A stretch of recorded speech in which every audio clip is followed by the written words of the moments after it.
The night after our graduate thesis defense, I broke up with Willow, just because I helped him with his resume and not you. She raised an eyebrow and chuckled. I said, yeah. She shrugged. All right, don't regret it. We'd known each other since we were 5, childhood sweethearts. Throughout our youth, she was sure I'd never leave her, but she didn't know. The resume was just an excuse. I had already fixed mine and sent it out. I'd landed a job in a city as far away from her as possible. This time, I was really leaving her. Chapter 1. Just because I helped him with his resume and not you. It was at the coffee shop downstairs from the office. Afternoon sunlight slanted across Willow's delicate side profile. Stirring her coffee, she asked with a half smile.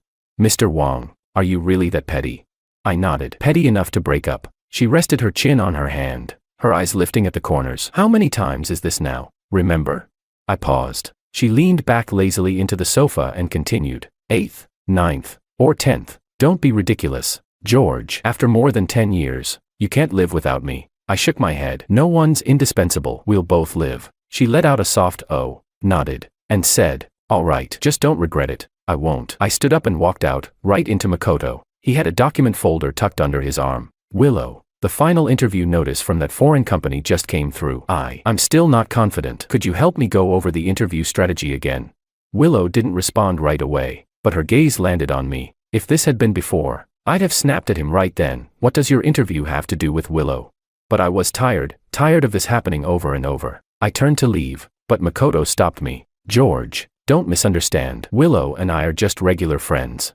He bit his lip, his expression innocent. No one in my family understands these things. That's why I asked Willow for help. This job opportunity means everything to someone like me who came from a small town. Don't get upset with Willow over something so trivial. She stayed up late helping me with mock interviews. Her voice was completely hoarse afterward. I couldn't help but interrupt. Oh, just friends and you're practicing at her apartment until 11 every night? Just friends and when you have a fever you insist she stays with you at the hospital? Just friends and every time you buy a new tie, you send her a photo asking if it matches? Just friends and you always call for help right when she and I are on a date? What are you, an orphan or friendless? Since you know you're just the chauffeur's son and not her real boyfriend, have you completely forgotten what boundaries are? Makoto froze. His eyes reddened instantly. He looked down, shoulders trembling. George. Willow stood up, pulled out a tissue and handed it to him with a sigh. I know you've got a sharp tongue, but could you not use it to bully someone just because he's honest? A tear splashed onto the table from Makoto's face. In the quiet corner of the cafe, his muffled sobs rang out. A grown man bursting into tears just like that. I seriously started to wonder if he even had a dick. Suddenly, everything just felt meaningless. I turned and walked away from that suffocating air. Chapter 2. I went straight to bed after getting home and didn't wake up until late at night. Reaching for my phone, the first thing I saw was a new post from Makoto on his Moments feed. Feeling a bit down, but tried Texas Hold'em for the first time tonight. Lucky hand, thanks for your patience and not minding a newbie like me. For someone like me, who's just a broke kid who grew up buried in books, I finally realized, the poker table isn't just for wasting time, it's another kind of battlefield. Attached was a photo of the poker table. A slender, well-defined hand was pushing forward a stack of chips. Next to it was Makoto, flashing a V sign, and on the wrist of that hand pushing the chips, was the limited edition watch I gave Willow last year. Just then, my phone lit up. A message from Willow. Send me your resume. I'll take a look at it for you. She'd spent 5 full hours playing cards with someone else before remembering me. I stared at her profile picture. It was still the one I took of her, at the foot of the snow-capped mountains, where she was smiling freely, boldly. After all these years, she'd never changed it. My finger hovered over the screen for a moment. Then I opened the settings and moved her into the block list. Half an hour later, I went downstairs for a late-night bite. My uncle saw me and asked, "What happened to your eyes?" "They're swollen," I mumbled. "Slept too much." "Pressed on them. Graduated now. You deserve a good rest." My uncle slid over a bowl of hot soup. "I still say Willow's a thoughtful girl. Her family pulled some strings and already got her a job at Panda Group, right here in town. And you, just to build a future in the same city as her, you turned down out-of-town offers and kept burning the midnight oil, learning extra skills." I felt bad just looking at those dark circles under your eyes. I put down my chopsticks. "Uncle, actually, I've accepted an offer. It's from one of the top securities firms in North City." He froze for a moment, his surprise tinged with hesitation. "But North City so far, what about you and Willow?" I cut him off. "I know the difference between career and emotions," I said calmly. "Uncle, this opportunity is a stepping stone for me. If my background check clears, I'll be heading out next week, eventually." My uncle nodded. Just then, my phone buzzed again. It was my best friend David, inviting me to our graduation blowout party. Go on. Have fun. My uncle patted me on the back. You've been holding it together long enough. Time to loosen up. Chapter 3. Half an hour later, I arrived at that well-known club. David told me to grab some drinks from the bar first. I was scooping ice into a tray when I heard a familiar voice from a nearby booth. I mean, Miss Lou, we agreed to come out and have fun, but you've been glued to your phone all night. What's up? Got blocked. Willow said casually. By who? That bold. Who else? My almighty other half. She said with a touch of helplessness. George. Huh. The person suddenly got it. Honestly, with young Master Wang's temper, who else could ever put up with him but you? Willow let out a soft laugh. I spoiled him myself. What else can I do? Gotta deal with it. What was it this time? Helped Makoto revise his resume. That's it. The person sounded speechless. Young Master Wang's got such a short fuse. But really, we've talked about it privately. If we were picking boyfriends, someone like Makoto would be ideal. Thoughtful, gentle, always putting others first. I didn't listen to the rest. I carried the drinks back to the private room. The moment I walked in, I saw David yelling at Makoto, who was, apparently, working part-time here in a waiter's uniform. Talk about bad timing. We ordered Johnny Walker Black Label, and you brought Jack Daniels. Everyone in our department knows George is allergic to Jack. How the hell is he supposed to drink this? Makoto's face turned red. There are too many people tonight. I messed up in the rush. Then fix it. What do you mean? Can't change it. Makoto spotted me like a drowning man grabbing a lifeline. George, I screwed up the order, but this is my second strike tonight. One more mistake and I lose my tips. You can afford to let this go, can't you? Just help me out, please? I sat down, expressionless. Are you confused? I am allergic to Jack Daniels. You made the mistake. Why should I pay for it? Did I place the order? It's just a glass of Black Label. 300 something. I'm begging you. We're classmates, right? Just help me this once. His face was awkward. I'm not like you guys. I have to work to pay rent and cover my expenses. Every cent counts for me. If it's so important to you, then why screw up? And if you mess up, why guilt trip others to clean up your mess? My voice was cold and sharp. I'm allergic to Jack. The lighting in here is dim. If David hadn't caught it, one sip and I'd be on my way to the ER. The fact that I'm not holding you accountable is already generous. And you expect me to pay the price for your screw up? David chimed in too. Exactly. This is just unreasonable. Makoto was clearly in the wrong. Yet he wore the expression of someone deeply humiliated. You rich kids, you just look down on people like us, don't you? He suddenly wiped his face, then grabbed the nearby glasses of Jack Daniels and stormed toward the door, almost colliding with a group of people just walking in. Makoto, someone with sharp eyes noticed. What's wrong? Who upset you? Makoto shook his head but looked toward Willow in the crowd, eyes red. What's going on? Willow walked over. He brought the wrong drink. David stepped out and said, we ordered Johnny Walker Black Label, but he brought Jack Daniels. George is allergic, and instead of fixing it, he tried to make us pay for it. I didn't mean to, Makoto murmured, head bowed. Come on, we're all classmates. Someone tried to smooth things over. You two rich kids really care about a few drinks. A few drinks, David scoffed. Do you even know how serious George's allergy is? Last time at dinner, his chopsticks touched a bit of Jack Daniels, his throat swelled and he almost ended up in the ICU. Willow looked toward me in the private room. Her brows furrowed just slightly. Did you drink it? I pulled my lips into a smile. Would you prefer that I did? You wish I had, don't you? Well, sorry to disappoint. I'd rather not burden the emergency room. She came closer, her voice softening. All right, but you didn't drink it. So why blow this up? He didn't do it on purpose. If you're mad at me, be mad at me. Don't take it out on him. He's already got enough going on. Miss Lou, do you really think your reputation is more important than common sense? I shot back. You think I'm doing this to spite you? Are you blind or just willfully ignorant? The guy makes a mistake and now he's the victim. Let it go. Willow, Makoto sniffled, gently tugging at her sleeve. I'll bring them new drinks. I'll forfeit tonight's tips. Just, don't make things harder than they already are. He was crying again. This pathetic drama queen, he really was such a damn eunuch. Seeing his fake act pushed my temper over the edge. I shouted. Who the hell said you could speak? You screw up, and now you're pretending to be the bigger person. Where's your shame?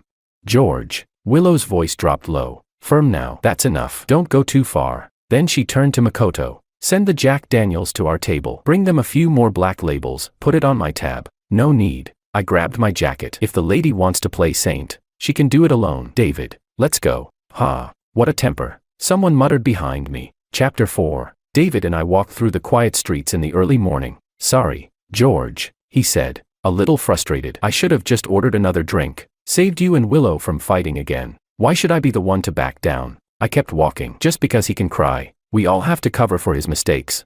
And besides, I stopped and added, I already broke up with Willow this afternoon. David walked silently beside me. I asked, what? You don't believe me?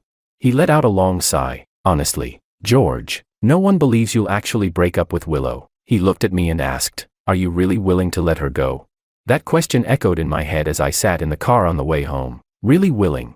Still a little distance from the villa, I asked the driver to pull over. I wanted to walk. The first time I met Willow was right on this street. That year, my parents died in an accident, and I was sent to live with my uncle. On the way, people pointed and whispered, that's the kid. Insisted his parents come back for his birthday. And then on the road, such a pity. They were such a lovely couple. If it weren't for that kid. That night, I avoided everyone and walked to the edge of the man-made lake. Then I jumped in. I wanted to know if my life could bring my parents back. I don't know how Willow showed up, but she clung to me tightly and wouldn't let go. From then on, 5-year-old her followed me everywhere, like she was afraid I'd try to end it again. My parents' death made me dark, volatile. I hated myself and pushed everyone away. I cursed her, shoved her, threw rocks at her. She never got mad. She never left. When the Liu family adults told her to come home, she puffed out her cheeks and said no. She was the big sister who had to protect her little brother. Idiot. That's what I thought. In elementary school, some kid called me a cursed orphan who killed his parents.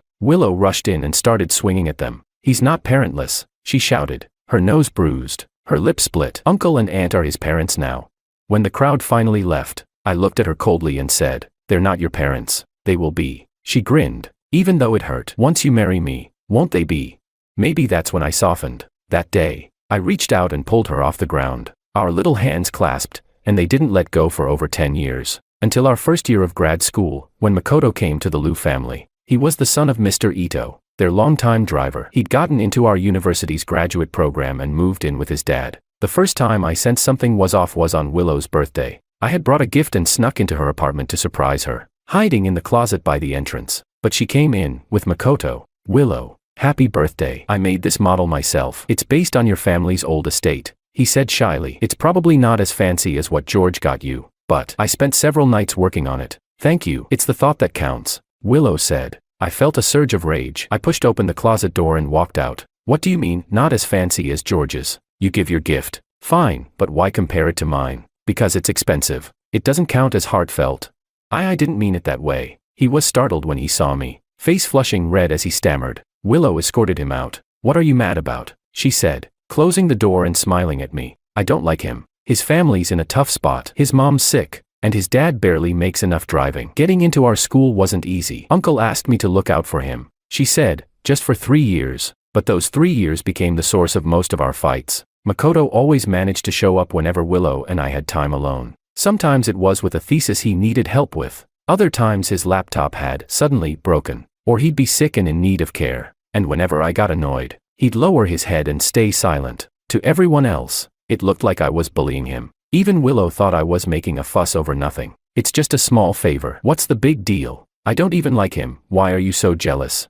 But something about him just rubbed me the wrong way. He'd call right when Willow and I were celebrating a big project win, saying his pipes had burst at home and he was panicking. Could she please come help?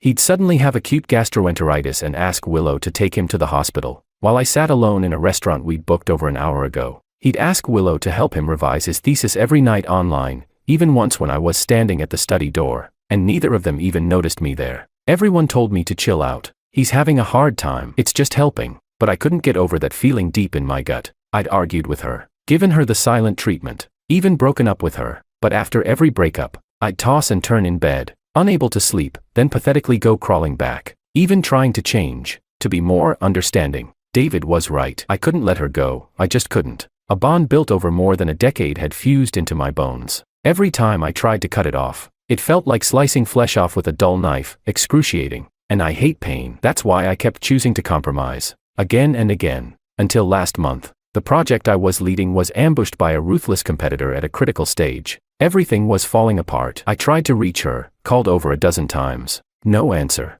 I handled it on my own until the middle of the night, and eventually, the crisis passed. Later, I found out she had spent that night helping Makoto rehearse for a completely irrelevant job interview. She didn't even know what I'd gone through, and in that moment, I realized, maybe breaking up wasn't so hard after all. Chapter 5. 2 weeks later, after finalizing my job offer, came Old Master Lu's 70th birthday banquet. The Liu and Wang families had been close for generations. Even though Willow and I had broken up, the old man had always been kind to me. There was no skipping his birthday. What I didn't expect was that Makoto would be there too. The seat next to Willow had always been mine. But this time, I didn't sit there. I walked straight to the opposite side of the table. After helping his father set out the fruit platters, Makoto slipped naturally into the seat beside Willow, my old spot. When I came back from giving my birthday wishes to old Master Liu, I found Willow had moved to sit next to me. Still mad, she rested her chin in her palm, her eyes teasing. It's been 2 weeks. Why the silent treatment this time?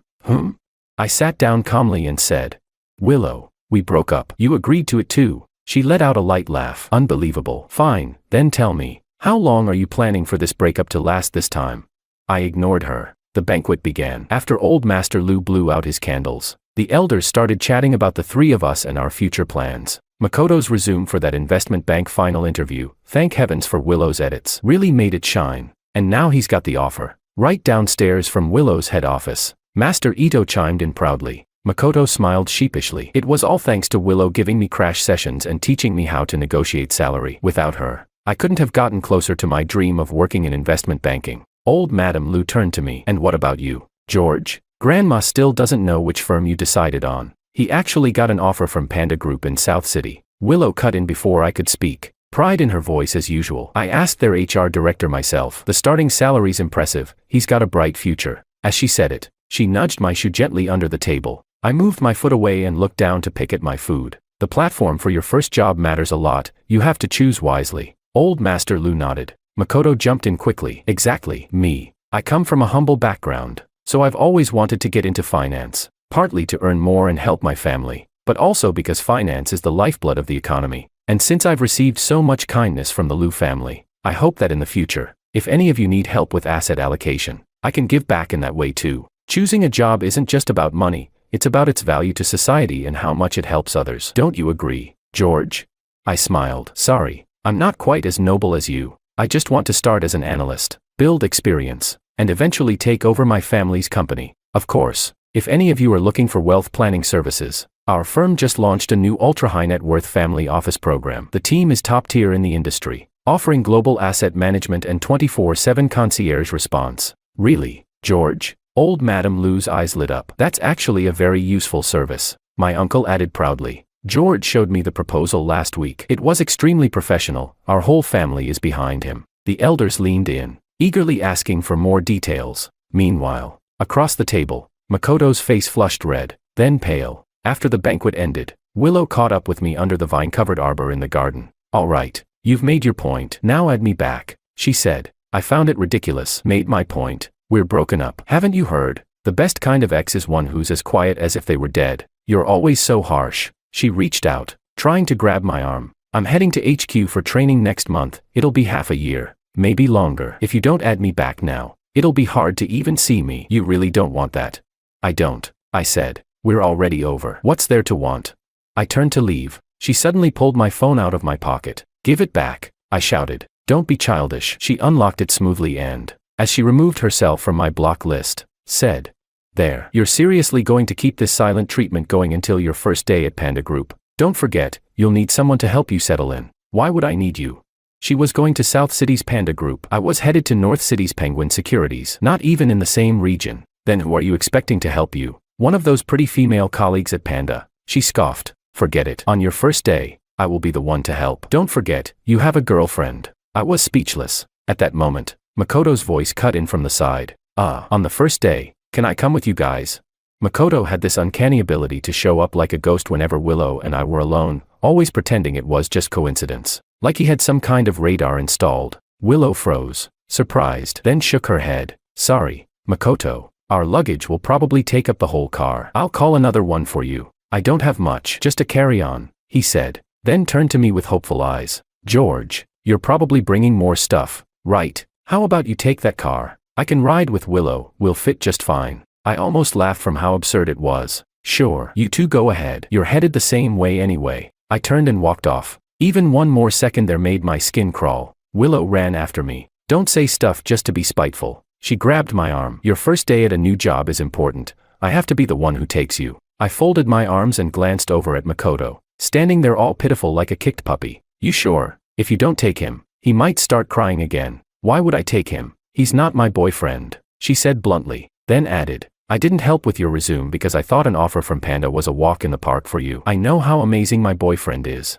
That's settled. Then, I'll arrange the car. She swayed my arm gently, her voice softening. All right, don't be mad anymore. Okay.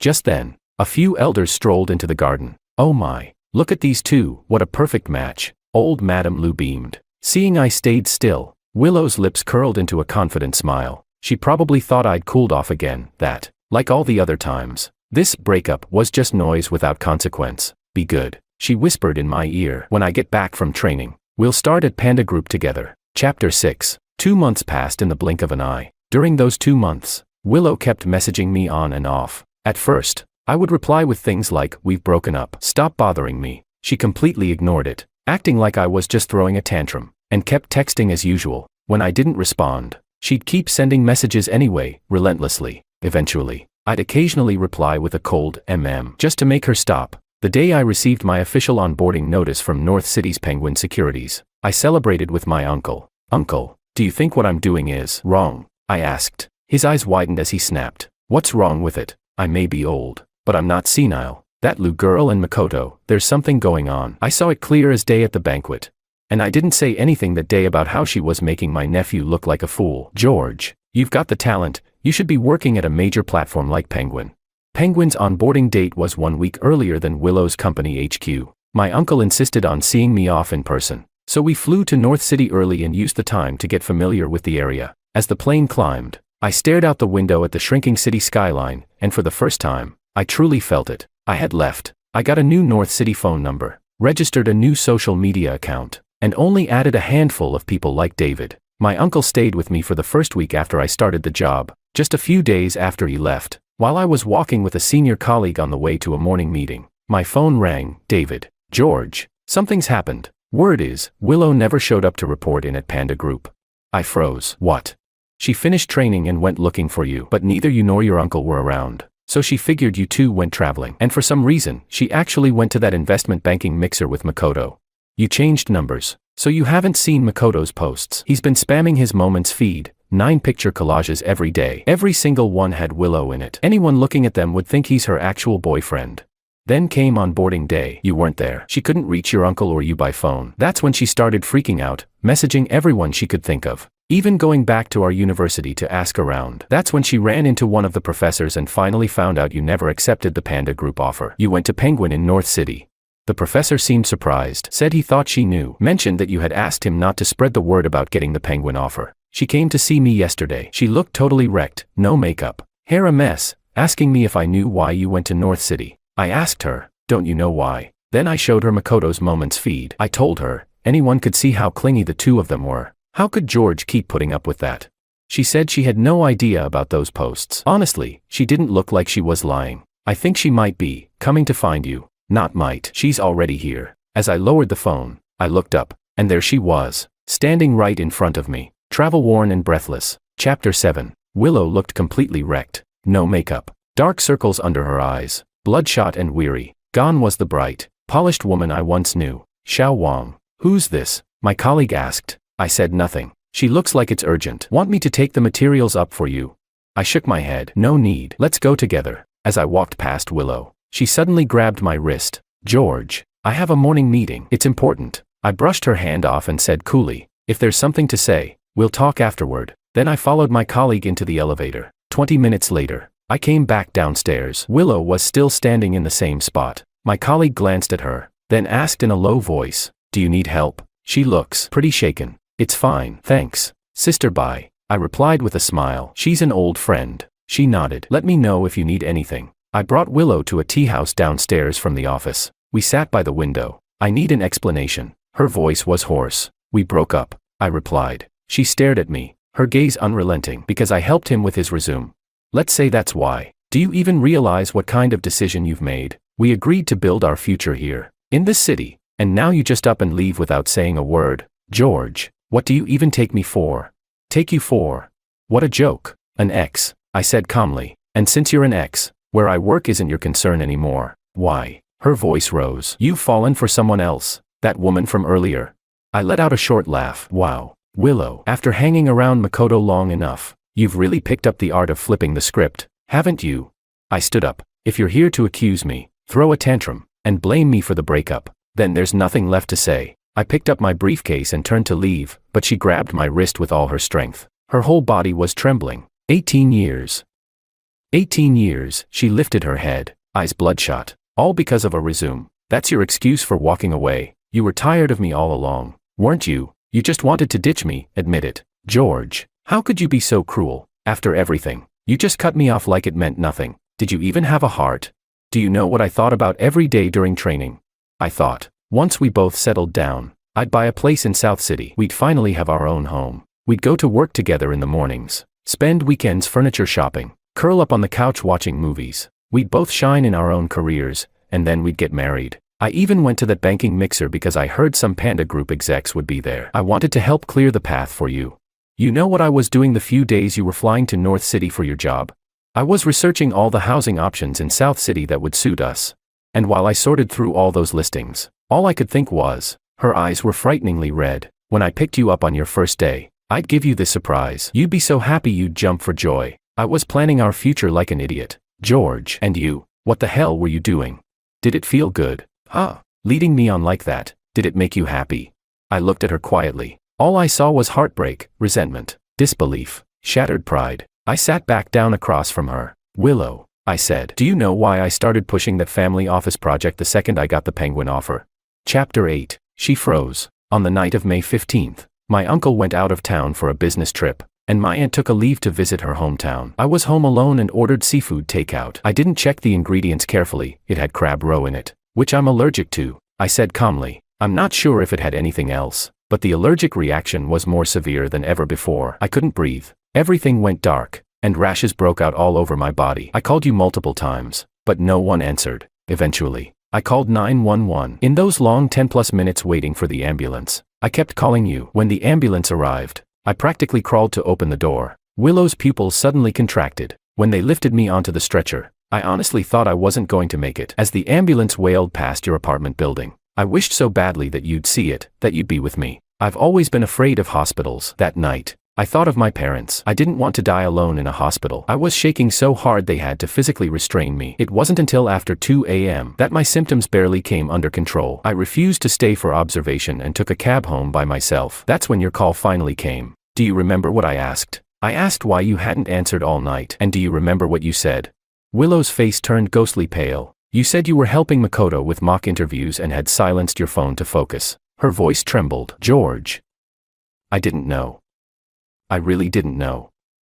If I had, you didn't know. Because when I got your call, I was standing right outside your building. I shook my head, forcing a faint smile. Funny, isn't it? I wasn't that upset when I couldn't reach you or had to go to the hospital alone. But once I heard your reason, it hurt more than the suffocating allergy attack. I looked up at the light coming from your study window and, I don't know why, but I suddenly thought of that time in our sophomore year. You remember? I broke my arm playing basketball. You gave up the piano competition final you had prepared for months and ran like a maniac to the infirmary. I called you crazy, and you, eyes red with tears, shouted at me, George, you better remember this. Whenever you need me, I'll run through hell and fire to be there for you.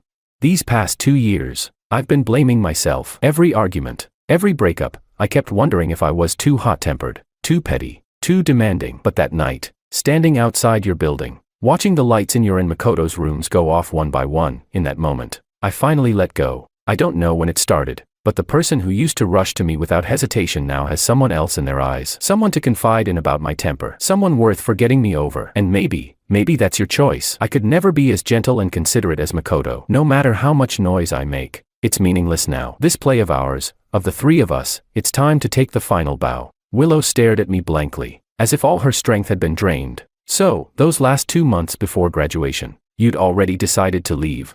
Yeah, I smiled faintly. And you didn't even notice I'd been reaching out less. You were too busy helping Makoto with his interviews, even though you knew. I never liked him. No, I never liked him. George, I was wrong. I really didn't know what happened that night. If I had known, I would have rather died than leave you alone. Her voice choked with sobs. It's all in the past. I shook my head. You just wanted a reason today, so I gave you one. That's all. I don't like him. I really don't. I never thought he'd come between us. I helped with his resume and prepped his interviews just because his family's struggling. I was only lending a hand. If I actually liked him, if I ever wanted something with him, would I have put so much effort into planning our future together? Please, believe me. George. She reached out, trying desperately to grab my hand. Just lending a hand. I dodged her grasp, my tone detached. Willow, you just took advantage of the fact that I wouldn't leave, so you guiltlessly soaked up someone else's admiration and dependence. Don't tell me you didn't know he's always had feelings for you. I took a sip of tea and continued, but it doesn't matter anymore. You're just not used to it. That's all. I used to think I couldn't live without you, either. But like I said the day we broke up, time and distance blur everything. No one is truly indispensable. I don't want this. She slammed her clenched fist onto the table, her knuckles turning white. I'm not breaking up. I won't. A single tear fell and splashed on the polished surface of the table, then another, and another. George, it's been 18 years. You can't just say you don't want me anymore. I'll cut him off. I'll change. I'll change everything. Let's not break up, please. Let's not break up. Looking into her bloodshot eyes, a dull ache rose in my chest. I knew that pain well, the pain of tearing away. She said she'd planned a future, but so had I. She never knew, inside the cap of that custom fountain pen I gave her on her 25th birthday, I had engraved a tiny line of text. It was a promise, for a lifetime together, one I had meant to show her when everything had settled, but now, it no longer mattered. Willow, go home, I said, shaking my head. There's no going back for us anymore. Chapter 9. Willow didn't go home. She came to the entrance of Penguin Group every single day. When I went to work, she'd sit in the lobby's cafe area. She'd buy my favorite iced Americano, send up late-night snacks when I was working overtime, and even, God knows how, managed to get a copy of our office building's access card. Trying to sneak into the elevator. When it rained, she'd wait at the door with an extra umbrella. When the weather turned cold, she'd show up with a thick coat. She did all of this like it was the most natural thing in the world, as if we were still a loving, inseparable couple. But I never accepted anything, and I never responded. It became a one-person performance, hers alone. My colleagues would ask me privately, "That pretty, persistent girl downstairs, is she your girlfriend?"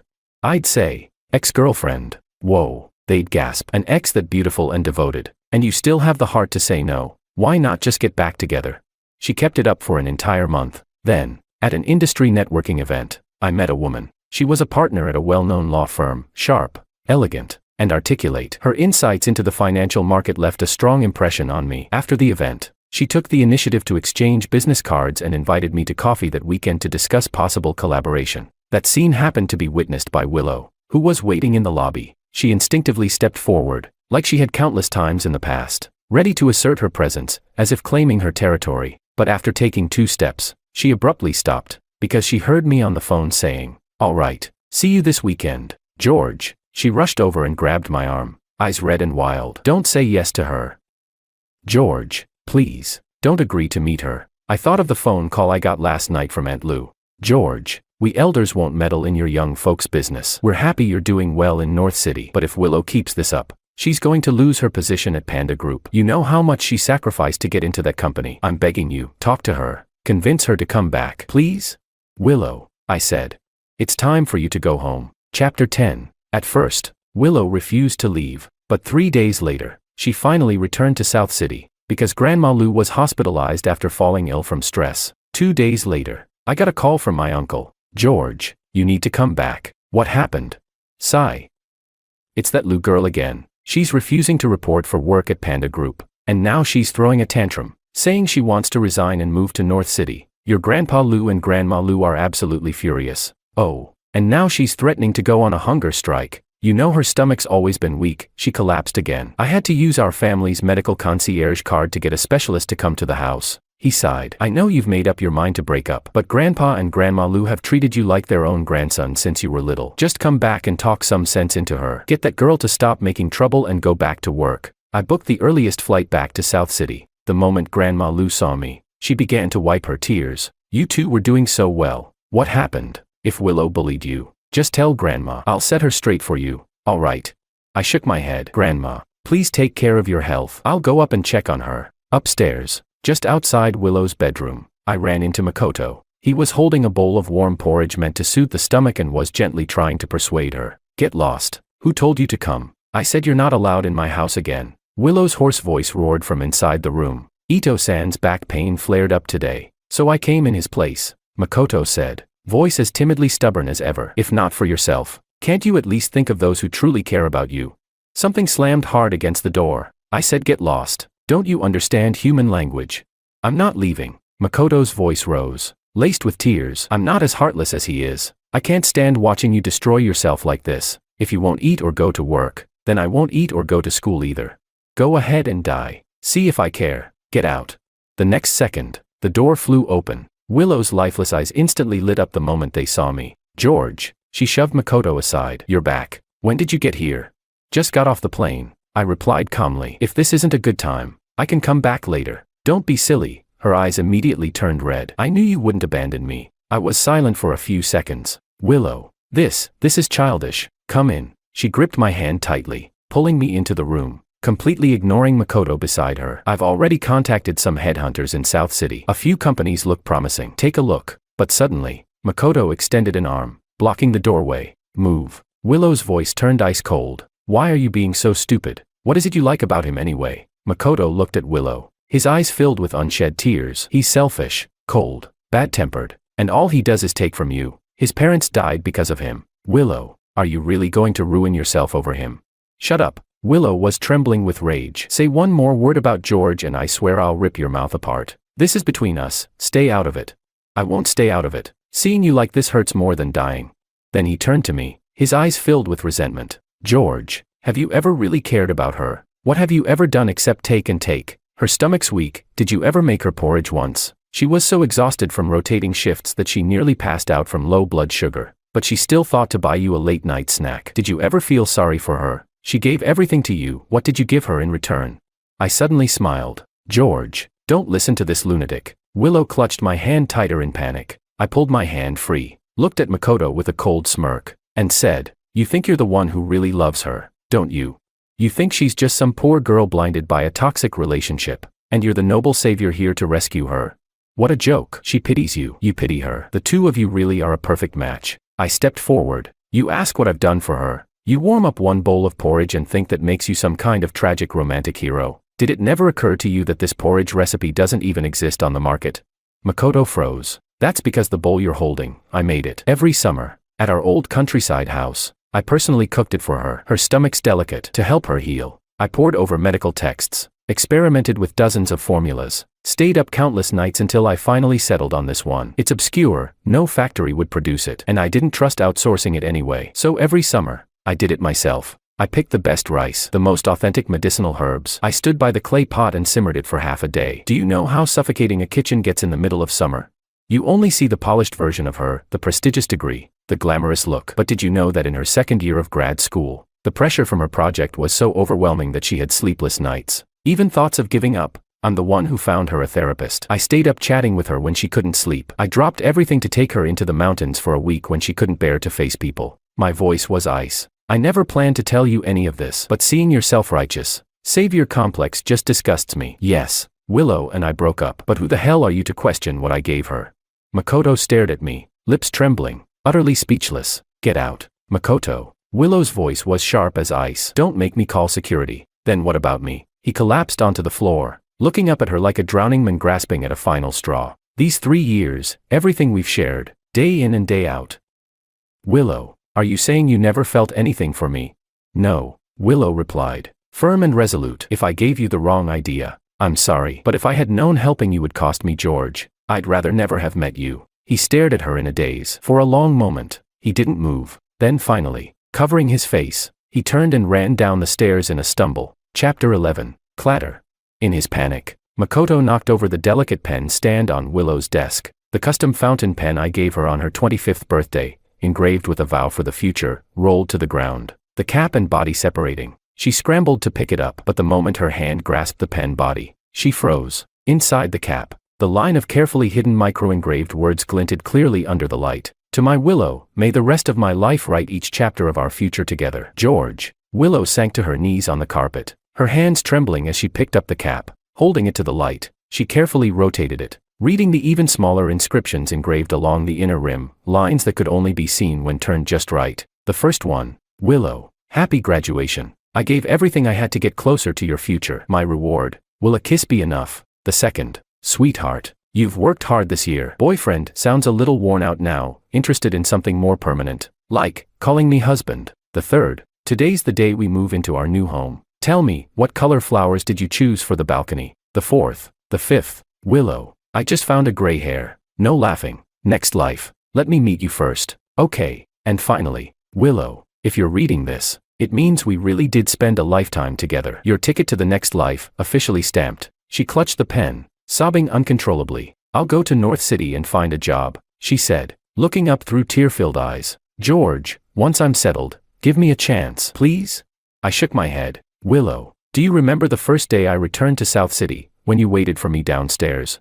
That day, I had just finished an important conference call. It was about a long-term overseas assignment, part of a cross-border MA project. She went still. Yesterday, I got the official notice. I've been approved. I'm relocating to London next month. The light in her eyes instantly went out. Even if you go to North City, I won't be there. Is it because you want to get away from me? Her voice shook. Do you really hate me that much? I shook my head. No. I sat down on the carpet beside her, looking out at the sunset sinking beneath the horizon. It's because going to North City made me realize the world is so much bigger than I thought. And once I got through the pain of our breakup, I found that even alone, life can still be beautiful. I want to go further. I want to see more. So I seized this opportunity. I turned to her. Willow, you can too. Even without me, your life will still shine. No, it won't. Not without you. She sobbed like the sky had collapsed. George, 18 years, my whole life plan was built around you. I was stupid. I was awful. You said it. You said you didn't like him. You said it. Yes, I did. But life doesn't offer a rewind button. That day, the last rays of sunlight vanished below the horizon, and her tears didn't stop. Maybe at last she understood what kind of resolve it took for me to walk away from these 18 years of love. Chapter 12. I returned to North City and threw myself into new work and overseas assignment preparations. I liked the open sky and fast-paced life of North City. Here, autumn was high and clear, and in winter, the wind was fierce but the heating warm. Willow eventually reported in at Panda Group, but she declined all unnecessary social events and flew to North City every weekend. Without fail, she never disturbed me. Sometimes she'd just stand from afar outside my office building. Sometimes she'd sit an entire afternoon in the cafe across from my apartment. She came every week, so of course she saw how well I was thriving here. But in this vibrant life, there was no trace of her. I knew she was hoping I'd change my mind. Gradually, new faces appeared in my life. Colleagues who appreciated my work, peers who took the initiative to connect. They'd invite me to play ball, discuss industry trends, and explore collaboration opportunities. Every time Willow saw me laughing and chatting with someone as I left the building, her fists clenched tight, and her eyes turned red, but she had no ground to interfere. She did text me, shared her longing, her regret. I replied politely, but distantly. If I knew there was no going back, then I shouldn't give her any illusion otherwise. Before I left the country, with my assignment paperwork all approved, I made a brief trip back to South City. David told me Makoto had been let go from that investment bank. Willow found out he'd been spreading rumors and cut him off. She even posted a public statement in their elite circle's internal forum, making it crystal clear. Said she had only one true love, her childhood sweetheart, George, now building a career in finance. David whistled. It caused quite a stir in their circle. Makoto became a joke. Everyone said he was just a toad lusting after a swan. He couldn't take the hit. Started messing up at work. Made a rookie accounting error that nearly cost a client a fortune. The firm's cutthroat. They let him go without blinking. I answered flatly. He never had a strong foundation. That job came from a resume Willow polished and mock interviews she ran for him. The real world is ruthless. You can't fake it forever. My uncle had mentioned it too. Apparently Makoto and his father went to the Liu family demanding compensation. Uncle Liu called the police on the spot. David continued. At the New Year class reunion, Willow showed up. Didn't see you. And she looked totally out of it. Honestly, she's nothing like the goddess she used to be. So thin she's unrecognizable. Totally lost her glow. Man, you really did take too good care of her before. Before I left, I saw Willow one last time at the airport. She was so thin she could barely fill out the trench coat we had once picked out together. I almost didn't recognize her. My stomach, the old problem. I've been hospitalized for a while. She forced a smile, her face pale as paper. Oh, I said, pausing. I've written out the porridge recipe and detailed prep instructions. Sent it to Aunt Lou, but she's busy too. You might want to consider signing up for private medical services. I can recommend a good one. She shook her head bitterly. This is what I deserve. I brought this on myself. Still, I stuffed a brochure into her hand. A final act of kindness, perhaps. You're leaving.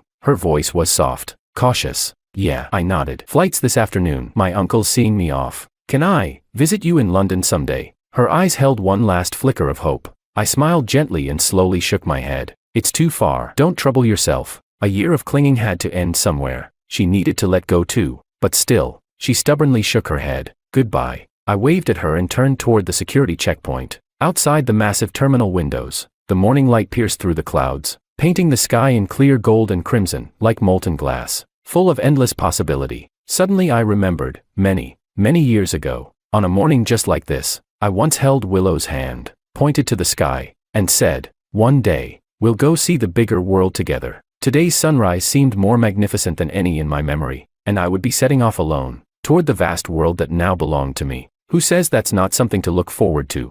After her childhood sweetheart lost his wife, my wife suddenly asked for a divorce. With utmost seriousness, she said, "Pablo's child is too young, and without a mother. There's no woman around to help. The house is a mess. I can't just sit back and ignore it." I didn't argue with her. I calmly agreed, because in my previous life, I had refused. I'd even gone to her workplace to report the situation, barely managing to keep the marriage alive. But Pablo never recovered and committed suicide by drinking pesticide with his child. Jenny held that against me ever since, spreading rumors everywhere that my family bullied her and that I was abusive. She even went to the authorities at my workplace to report me, costing me a bright future. On my mother's birthday, she deliberately poisoned our family dinner and wiped out everyone. After being reborn and opening my eyes again, I decided to let go. But why is she now kneeling, begging me to come back?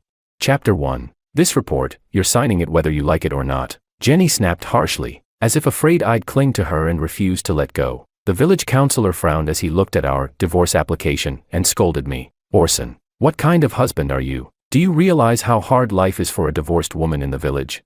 I replied. She insisted on the divorce. The councillor was stunned, seeing that Jenny was serious and not just acting out. He had no choice but to say, "Come pick up your divorce certificate once it's been approved." Only then did a smile of satisfaction creep across Jenny's face. We stepped outside, and a heavy rain poured from the gloomy southern sky. Thick with humidity, it was suffocating. Jenny paused, tilted her head toward me, and said with a conflicted look, "Orson, this is just a strategic divorce. Once things settle down with Pablo, I'll come back and remarry you. Then we can return to the city together." She spoke of Pablo's struggles and thanked me for my understanding and generosity. Her gentle tone hit a dagger, sharp and clean, cutting without blood. She added, "Also, let's keep our divorce quiet for now. You know how the villagers love to gossip." I interrupted her. "Jenny Lynn, is there anything else you want to say to me?"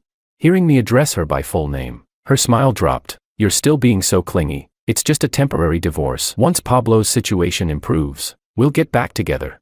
To be honest, she never cared much about the village gossip. What she really valued was my background. But my parents looked down on her, said she was short-sighted and not a good match for someone as proud as me. All the bitterness from my past life surged back into my mind. But this time, it hadn't gotten to the worst yet. If we could end things with some dignity, maybe that wasn't such a bad thing. Seeing I didn't argue, Jenny pulled out the umbrella and smiled. "I have to go see Pablo. You head home on your own." Without looking back, she took the umbrella I had bought her and walked off quickly. Raindrops flicked off the edge of the umbrella and soaked my clothes. I shivered and pulled a medical slip from my pocket. It was Jenny's pregnancy report. Chapter 2. In my past life, it was this pregnancy that made me insist on staying married to her. In the end, the child didn't survive either. Jenny blamed me for Pablo and his child's deaths. Once the rain stopped, I returned to the village. The neighbors all stared at me with a mix of pity and scorn. That guy from the city, pfft, just another peasant in disguise. What a waste of Jenny, a flower stuck in a pile of dung. Exactly, he's a beast. If Jenny hadn't vouched for him, he would have been shot and executed already. Whispers and gossip buzzed endlessly in my ears, making my chest tighten. I had no idea where these rumors started. Twisting the truth, flipping black and white, I dropped the pregnancy report into a water basin and watched it dissolve into pulp. A child. Last time, I sacrificed everything for her, and still couldn't save the baby. Why? Looking back now, the signs were all there. She often said, "Once a woman has a child, that's it, you can see your whole life at a glance. You'll never make it back to the city." Today, I gave her her final chance. She gave it up. Night fell. She never came home. Around midnight, I heard Jenny's voice outside, laughing. "Thanks for walking me home, Pablo. Get back safely." "Okay." A while later, she opened the door with her key and froze when she saw me on the couch. Her smile instantly vanished. Face darkened. She said coldly, her tone laced with icy sarcasm, "What are you still doing here? We're divorced. What? You still think you can monitor me 24/7? Back then, when she had to walk through the fields after work, I used to bike out and pick her up. Afraid for her safety, she called me clingy, said I was pathetic for orbiting around one woman. Now divorced, she didn't even bother hiding her contempt. Reborn into this life, I looked at this woman again and felt nothing. I asked calmly, people are saying I used my urban elite status to force you into marriage, but didn't you ask me? Didn't you agree to it yourself? At that, her eyes flickered, and she raised her voice. What others say has nothing to do with me. They're criticizing me, not you. Seeing her reaction, I finally understood. All those rumors before the wedding, she was the one who spread them. In my past life, I believed village girls were honest and simple. She fooled me. Turns out, even among the masses, there are those who scheme. You fell in the water. I saved you. That was my mistake. You begged me to marry you. I agreed. That was my mistake, too. And now you want a divorce, and I'm granting it. Is that also my mistake? Jenny, do you really have nothing else to say to me? Jenny's face turned pale. Her voice rose sharply. I never begged you to save me. You kissed me and ruined my reputation. That's why people gossiped. You think I wanted to marry you? If you hadn't stained my reputation, I would have married Pablo. You took advantage of me. I had no choice but to marry you. Who are you to judge me? She glared at me with hatred. I thought you were a city man. Marrying you meant a better life, but your family doesn't even care about you. You're useless in the fields. Always starving. You're just a damn loser. She spewed venom like it was second nature. Chapter 3. I was shaking with anger. Back then, when Pablo wanted to break up with you, you couldn't handle it and jumped into the river. It was I who saved you. I performed CPR on you. Yet you spread lies about me assaulting you. You forced me to marry you. I did. And now you're demanding a divorce. And I've agreed. Now, you're still out there slandering me. She had problems with Pablo and forced me to marry her to provoke him. I had advised her to calm down, but Pablo had sent out the wedding invitations first. She was upset, and without hesitation, she came running to me, begging me to marry her. She said, Orson, marry me, and I'll treat you well. If I don't marry you, my life will be ruined. I'll always be called a used shoe. Save me. Without you, I'll die. Take me away from here. I froze. As an intellectual youth, returning to the city required excellent performance, and most importantly, not rushing into marriage. If I married her, it would be like rooting myself in the countryside. So, my father strongly opposed our marriage. At that time, she said she wouldn't mind the hardship, that she believed if she stayed with me, together we would be able to live well. For her, I gave up the chance to return to the city and study at the Industrial and Agricultural University. After marriage, when she heard that returning to the city was still a distant dream, and when she learned that Pablo was widowed, the emotions she had suppressed came rushing back. Upon hearing my question, she looked awkward, but her discomfort only lasted for a moment. She scoffed. What? I've taken advantage of you, and now I'm in the wrong. I didn't ask you to save me. If you hadn't meddled, I'd still be clean. Why would I marry you? Who wanted to marry you? I thought you could take me back to the city, but look at you now. No power, no ability, can't even earn enough work points. Marrying you was the worst mistake of my life. A poor scholar is useless. I stood there, watching her spew venom. For the first time, I truly saw her for what she was, and I couldn't help but curl my lips. Ha. Well, you're right. It's all my fault. I was so foolish. I actually believed she was an innocent, kind girl. I sacrificed my chance to go back to the city to study. Enough. You're a grown man. Acting so petty, Jenny said coldly. Tomorrow, Pablo and his daughter will be moving in. You should move out to make it easier for me to take care of them. With that, she turned and went into the bedroom, slamming the door to express her displeasure with me. Chapter 4. The next day, all my belongings in the bedroom were thrown out by her. She clapped her hands. You can hug your books as your wife. Big deal. Being able to read. You still can't do anything. Just like us. Working in the fields. Useless. Once I packed up my things, I heard a loud knock on the door. When I opened it, a little girl holding a slingshot pointed it at me, shouting, "Who are you? How did you get in my house?" Humph.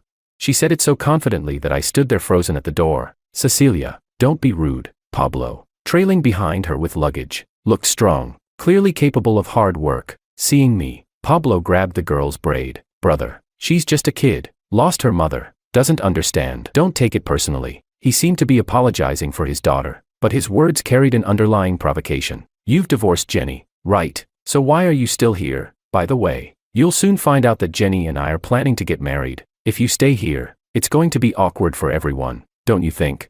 Not long after losing his wife, he was already thinking about remarriage. I couldn't help but sneer. No wonder. Your daughter has no morals, and now she's motherless. You're rushing to find her a stepmother. Last month, at the funeral, You cried and said how much you loved your late wife. Don't you think that's ridiculous? You. Pablo clenched his fists. At that moment, Cecilia shot me with the slingshot. Don't insult my dad. He's the best dad in the world. Unlike you. All you do is live off a woman. Useless. She stuck out her tongue at me. Then her eyes suddenly lit up. Mom. I followed her gaze and saw Jenny approaching with a basket of vegetables. Cecilia's face lit up with joy. When she saw me, her face furrowed. Clearly surprised that I was still here, she quickly waved us in. You too. Stop standing at the door. Come inside. From now on, this will be our new home. Move your luggage in. I'll cook for you. Pablo, looking conflicted, said. Isn't it a bit strange? Orson is still here. Jenny snapped. Aren't you leaving yet? This scene isn't good for either of us. Do you have no shame? I stared at her, expressionless. Her eyes flickered with guilt as she walked toward me, stomping on my foot hard. Wake up, will you? The pain made me gasp. She was wearing high heels. The ridiculous part, those heels were the same ones I had bought for her in a department store before we married. The shoes hadn't changed owners, but the owner of the shoes had changed husbands. Chapter 5. Pablo rushed over to pull Jenny toward him, and they almost embraced. The movement was so familiar and intimate. Jenny looked at his palm in surprise. You're hurt? She had never cared about my well-being. Even after we got married, I worked hard to adjust to farm labor, always ending up bruised and battered. In order to earn an extra work point and buy meat for her, I gave it my all, but I wasn't strong enough, and my abilities were limited. Now, I watched her lead Pablo and Cecilia into the house. She closed the door, and I could still hear their soft whispers. The nosy villagers stood outside the courtyard, munching on cucumbers, gossiping. TSK. Lynn the intellectual youth. I heard you divorced Jenny. What kind of man are you? How could you let a widower steal your wife?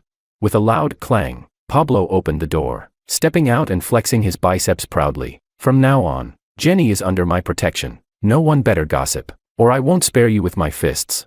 Jenny looked at him with admiration. A villager asked, what about Lynn the intellectual youth then? Jenny's face darkened. He's unworthy of being my husband. I divorced him. From now on, bridges are bridges, roads are roads, cut off completely. No more connection. Hearing their heartfelt confessions, the villagers whistled. Their gazes at me were filled with nothing but mockery and ridicule. In that moment, I couldn't help but remember the time we held our wedding banquet, when she shyly smiled and said, Hubby, I don't mind that you're not strong, and you shouldn't mind that I'm not cultured. As long as we're willing to work hard, we'll live a good life one day. Even knowing that marrying her would mean being stuck in this culturally barren countryside, living in poverty. Now, her promises had become the most ironic joke in the world. And yet, I believed them. Ha ha ha. How laughable. How ironic. How pathetic. Chapter 6. I curled up in the village dormitory reading a book when I received a call from a friend at the health clinic. Jenny had gone to the clinic and was undergoing an abortion. In my previous life, she had been devastated by Pablo's suicide with their child, accidentally miscarrying. This time, I didn't know what she would do with the child in her womb. I had quietly asked my friend at the clinic to notify me of any updates. As expected, Jenny hadn't planned on keeping this child. In my past life, I had tried to keep her by having a child with her, but it only ended in tragedy and a ruined family. This time, how could she possibly allow an unborn child to get in the way of her pursuit of love? The doctor asked, why are you doing the procedure alone? Where's the father of the child? I'm divorced. I can't afford to raise the child. Having it would only cause suffering, Jenny said through her tears. Her words were full of sorrow, but it was all a lie. The nurse, joining in her anger, said, damn man, all he does is take his pants off, not caring about the woman's life or death. I curse him, may he never have a son to bury him. I clenched my fists, ready to leave, but unexpectedly, Pablo appeared, holding Cecilia's hand. He rushed to Jenny's side. Why are you being so foolish? You're having a child, and I'm strong enough to raise it for you. Jenny's eyes reddened, and in a hoarse voice, she said, no, I don't want to have that soft-boiled man's child. I don't want to get tangled up with him anymore. She touched Cecilia's face. Besides, childbirth is too painful. I'm fine with just being with you. Having Cecilia is enough. Hearing that, my anger simmered down, and my hands dropped helplessly. Indeed, what happiness could an unborn child have, if it was already despised by its own mother? This was the best outcome. Without looking back, I left. The spring breeze blew through, and everything began to revive. But my heart, it was still frozen in winter. Back in Lingia village, I felt no attachment. When the villagers gossiped, I ignored them and focused on working. Most of them mocked me as a weak man, a cuckold, a useless fool, until the counselor came to find me, saying the divorce papers had been approved. You and Jenny, what's going on? I hear she's already with Pablo and planning a wedding. I put the divorce certificate away and said indifferently, it has nothing to do with me. Does she know you've been approved to return to the city and attend university? It has nothing to do with her, I replied. She doesn't need to know. The counselor sighed. If she knew you'd been approved to return, she might not have divorced you. You're thinking too much, I said. I could stay in the countryside for her, but she rejected me for not being able to take her to the city. One mistake, and it led to another. Chapter 7. After organizing my documents, I took my introduction letter and purchased my train ticket, preparing to return to the city. On the bus, I sat by the window and glanced at the countryside fields that I had lived in for 6 years. The bus engine roared to life, making a loud sound. Amid the noise, my heart gradually calmed down, but suddenly, I heard a familiar shout. A woman in a wedding dress is riding a bicycle chasing after the bus. Isn't that funny? I turned around and saw Jenny, wearing a floral dress, with 2 braids flying behind her, pedaling furiously on a bike to catch up. She shouted loudly, "Orson, don't go." I gave her a cold glance before turning my eyes away. The person sitting next to me asked, "Do you know this bride?" "No," I replied calmly.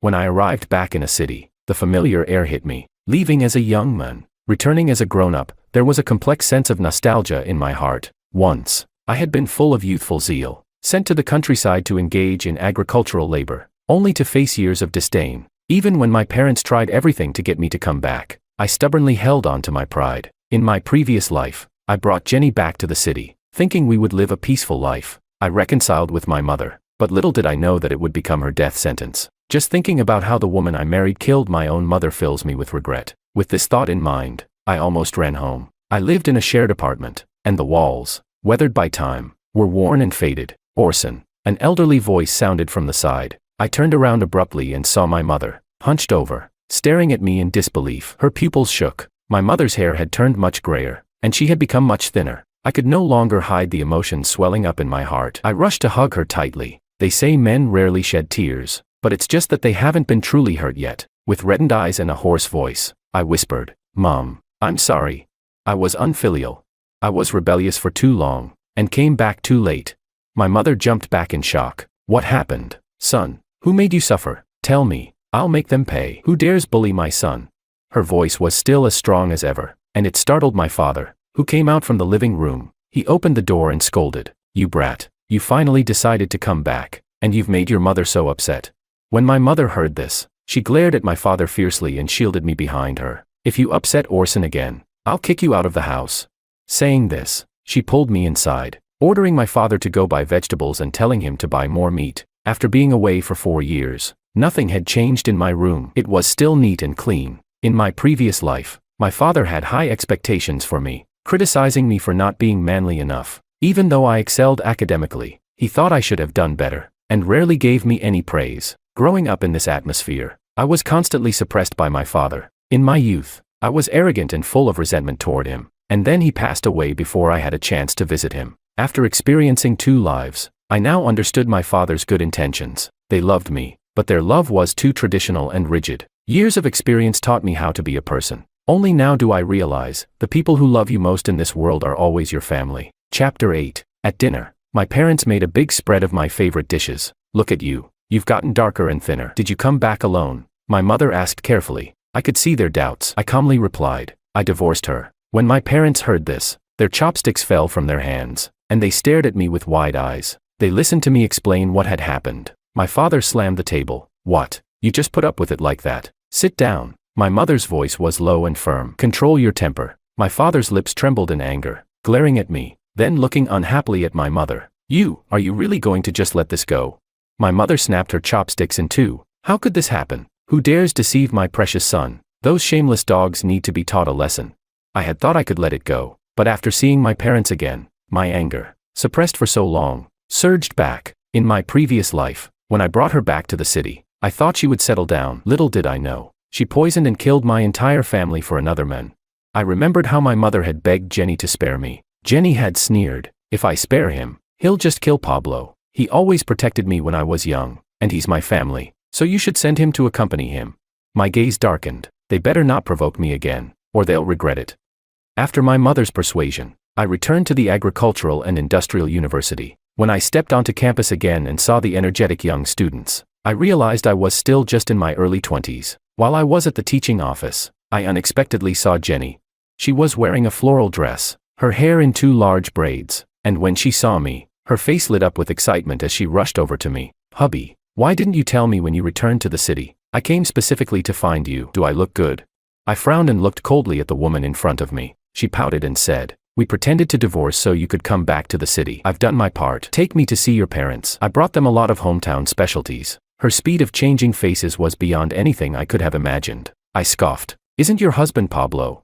Chapter 9. Jenny froze for a moment, reaching out to grab my hand. I coldly avoided her. Jenny pouted, saying, "How could that be? My husband is only you. Pablo and I are just friends. Come on. I know you're jealous." I looked at the people watching us from the side. "Excuse me, can someone please call security and get these onlookers out of here?" Jenny stared at me in disbelief, and for a moment, her eyes became teary. "Hubby, I'm pregnant. You can't abandon me like this." Hearing her mention the child, the anger I had been suppressing suddenly flared up inside me. "A child? A month ago. Didn't you make Pablo accompany you to abort it?" Jenny's face turned as white as a sheet. Her eyes widened, and her body trembled. How? How do you know? You investigated me, Orson. Please let me explain." The child. I looked at her hypocritical face with disgust. Jenny was shaking uncontrollably. "I have my reasons. Please let me explain." I scoffed. "I asked you before if there was anything you needed to tell me. You stayed silent. Didn't tell me when you were pregnant. You had the child aborted and didn't tell me. Now that the child's gone, you lie and deceive me. Jenny, how low can you be?"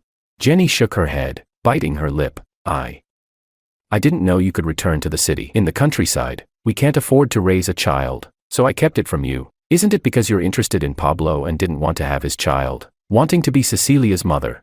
I sneered. "Exactly. A woman like you doesn't deserve to be the mother of my child." Not long after, the school security appeared, ready to escort Jenny out of the school. I gathered my emotions and headed to class. However, Jenny didn't give up. She found out where I lived. When I got home, I saw my mother chasing her out of the house with a broom. She had thrown all the local specialties Jenny brought from the countryside onto the ground. My mother glared at her fiercely. "Get out of here. Who's this crazy woman trying to cause trouble with my son?" Chapter 10. Jenny's face was drenched with tea, but she didn't get angry. Instead, she smiled shamelessly. "Mother-in-law, Pablo and I have been good friends since childhood. He's going through a tough time, and I felt sorry for the child, so I helped him out. I only have Orson in my heart. Pablo and I are clean. Really, it's just Orson who's jealous. Please speak on my behalf." As she spoke, she even started crying to make herself appear more pitiable. My mother had seen all kinds of cunning women, especially with my father's position. There were always people trying to attach themselves to us. "My son used to be too innocent. That's why you tricked him. You don't want my son, and went after a widower. Have the guts to do it but no guts to admit it. I can't stand looking at you. Get out and never try to come near my son again." Seeing my mother defend me like this, my heart warmed, and my nose felt a bit sour. In the past, I only cared about studying and didn't understand the complexities of human nature, and my relationship with my family was poor. It was only after I returned to the city and had just begun to mend things that Jenny's obsession led to a broken family and destruction. Now, Jenny saw me in the crowd and ran up to me. "Orson, you have to clear things up with your parents. We're only pretending to be divorced. We're still young. We can still have children. Besides, if our issues get out, it'll embarrass you. I'm your wife." I scoffed. "Isn't your husband Pablo? I heard you're having a wedding feast with him in the village." Jenny's face turned pale, tears welling up in her eyes. "That's just a regular meal. We didn't register. I heard you divorced me so you could go back to the city. I know you. You didn't want to divorce me. That's why I pretended to act with Pablo. Once you're back in the city, I'll come and talk to you. We'll reapply for a marriage certificate. Really, I'm doing this for you. You're not adjusting well to the countryside." As she spoke, she nervously reached for my arm, but my mother swung the broom at her, spitting. "Who's this crazy woman?" Lying through her teeth. "My son isn't some low-life trash like you to be messed with." After scolding her, my mother dragged me inside. Jenny still tried to follow, but when she saw my father emerge holding a gun, her expression changed, and she fled in panic. Back inside, my parents didn't mention the past anymore, because what mattered now was our family's present and future. Everything else, including Jenny, no longer mattered. Chapter 11. Jenny was stunned when she saw me back in the city, which was so different from our life in the countryside. With my excellent academic performance, my future looked bright. She came to school to block me every day. She went around announcing that she was my wife, claiming that she had suffered a lot in the countryside while being married to me. She even contacted my classmates to try to convince me. Soon, I became known among my peers as a man with questionable character. Her methods were countless. but I ignored them, focusing only on my studies. Before long, Pablo couldn't hold back and ran to a city university to find me. "You're a university student now, and you're going to abandon your poor country wife?" he shouted loudly, wanting to announce to the whole world that I was a heartless man. "Jenny is a good girl, deeply in love with you. Back in the countryside, she was always so gentle with you. But as soon as you come to the city, you turn your back on her. You don't deserve her." Every word was spoken with righteous indignation. Even Cecilia ran out, kicking me with her little legs, crying, "Bad uncle, you're bullying my mom, don't take her away." Although the little girl didn't have much strength, her fierce kicks still hurt. I saw Pablo's fleeting smirk. Realizing this father-daughter duo was quite the team, Pablo pulled his daughter aside, scolding her for being rude, then looked at me with an apologetic face, giving all kinds of excuses. With his dramatic scene, the surrounding students quickly pieced together a new version of the gossip. Who would have thought? Orson comes back to the city and abandons his poor rural wife. Yeah, his wife's too kind-hearted. That's why she's being taken advantage of by the city folks. How pitiful. All kinds of condemnations came from every direction, and my face turned green with anger. Listening to these rumors, I was all too familiar with them. They had brought the rural drama into the city and were playing it all over again. I was about to shout when Jenny's voice came from the crowd. "Pablo, what are you doing here?" The crowd parted, and Jenny wiped the sweat from her face, running in front of Pablo, angrily scolding him. "Pablo, what right do you have to come to Orson? I'm going to remarry Orson. You and I are just friends. You and your daughter stay out of this." Pablo looked at her in shock, his lips trembling. "Jenny, he doesn't want you. Come back with me. We'll live well together." "Pablo," Jenny yelled, cutting him off. She looked at him with disgust. "Yes, I used you because of me. Orson's relationship with his parents became terrible. I know Orson doesn't belong in the countryside, so I had you help me." She then turned and gazed at me with deep affection. She spoke about how hard things had been for her, hoping that I would reconcile with my parents. These lies she spun were so convincing, as though she was stating facts. She had even convinced herself. At that moment, I felt utterly disgusted, almost sick to my stomach. Jenny was truly a woman who wanted everything. To put it simply, she was a sophisticated egoist. In love, she liked Pablo, but she also craved the material benefits that I could provide. She didn't realize that her abilities didn't match her ambition. She wanted everything, and in the end, she would lose it all. Chapter 12. Pablo rushed up to hit me, but security held him back. The situation had escalated within the campus. A leader from the teaching office arrived to inquire about the situation. "What's going on here? What's happening?" Before anyone could speak, Cecilia stepped forward and hugged Jenny's legs, shouting, "Mommy." She pointed at me and said to the teaching leader, "Uncle, this bad man is trying to take my mommy." Pablo quickly said, "Leader, you must investigate this. This university student is so low class, abandoning his poor wife, and he's supposed to be an intellectual. Is it right that anyone can go to college nowadays?" He spoke with such righteous indignation, as if he were the most honorable man in the world. Jenny turned pale with anger. "Pablo, stay out of this. It's between Orson and me." I looked at this dramatic scene with disdain and said coldly, "Jenny, I saved you back then, but because of Pablo, you ended up with him. When Pablo became a widower, you couldn't wait to divorce me, throw a party, and play the role of a stepmother. Now, I genuinely wish you both all the best in your love story, but please, get out of my sight, don't pollute my eyes." A trashy man and a despicable woman, a perfect match. As soon as I finished speaking, the onlookers started murmuring, half believing what I said. Jenny's face turned ashen, and Pablo hurriedly said, "Orson, you're bullying a woman. What kind of man are you?" I replied, "You came to find me, didn't you? I heard that the wedding feast in the village was funded by you. Yet, you're now condemning me, even though you've already divorced me. How hypocritical is that?" Pablo's face turned awkward, and his body stiffened. It was clear he had come to take Jenny with him. Jenny pushed his hand away and tried to explain that it wasn't like that. I couldn't be bothered to waste time with Jenny. "You better go back to living your life honestly, or you won't even keep your job." At this point, I realized that Jenny's work in the village had been arranged by my parents. I was proud and had a strong sense of self-respect. My parents secretly arranged her job, but didn't dare tell me. After I divorced Jenny, she had lost her promotion, and that's why she had come running to find me. "Orson, please believe me, Pablo and I are just friends. There's nothing between us." After saying this, she grabbed my hand, tearfully expressing regret, and told Pablo to go away. The people around looked at me with sympathy. After such a scene, everyone knew that I was the one who had been taken advantage of. My wife left me for a widower and rushed to become someone else's stepmother. If others provoke me, I'll give way once. If they come at me again, I'll cut them off at the root. Facing these two heartless, unfaithful, and ungrateful scoundrels, What more should I hesitate for? Chapter 13. When I returned to the dormitory, my anger was still boiling. I picked up my pen and quickly wrote a letter of complaint. If they had no shame, then I would help them. No shame. Once the letter was written, I sent it to the village committee and to the production team where Pablo worked. I used the fastest postal service.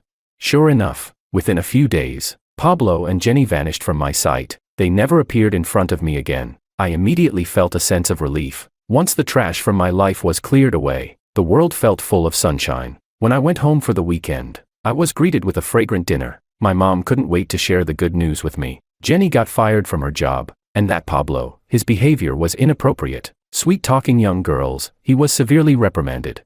It turned out he had been flirting with other people's wives, and it wasn't just once or twice. Pablo, relying on his physical strength and his small position in the production team, had abused his power. My mom, using her gossiping skills, narrated the story with flair. I couldn't help but remember that today was my mom's birthday. Last year at this time, our family had faced such hardship. This year, I presented her with a carefully prepared gift, a radio to listen to the broadcasts. As for Jenny, she no longer had anything to do with me. When I heard of her again, she still couldn't change her nature of relying on men to keep her job. She married a man much older than herself, but her life wasn't going too smoothly. Chapter 14. I focused on my studies in university and graduated with excellent results. Just in time to catch the wave of the economic reforms, I seized the opportunity to start a business, and my career prospered. Eventually, I met a partner who shared my values. She understood my past, and together we walked into marriage, leading a happy and fulfilling life. As for Jenny, I had forgotten everything about her. Time truly heals all wounds.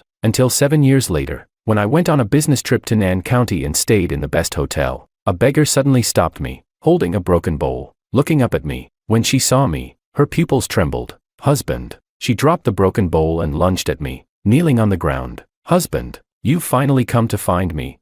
Please forgive me, I was wrong. The business partner kicked her away and called security to remove her. I felt a turmoil in my heart, but I kept my expression neutral, still hearing Jenny calling out to me. Husband, I was wrong. Please forgive me. I shouldn't have divorced you. I shouldn't have aborted your child. Revenge. It's all revenge. Ha ha ha. From my business partner, I learned the full story. Jenny, in her pursuit of status, married a man 20 years older than herself. That man was the vice factory director. Unfortunately, with the enterprise reform, the factory's business plummeted and eventually shut down. The vice factory director fell into despair and took out his anger on Jenny, constantly calling her a used shoe and abusing her. Over time, she went nearly insane and ended up as a beggar. Whenever she saw a man, she would scream, "Husband."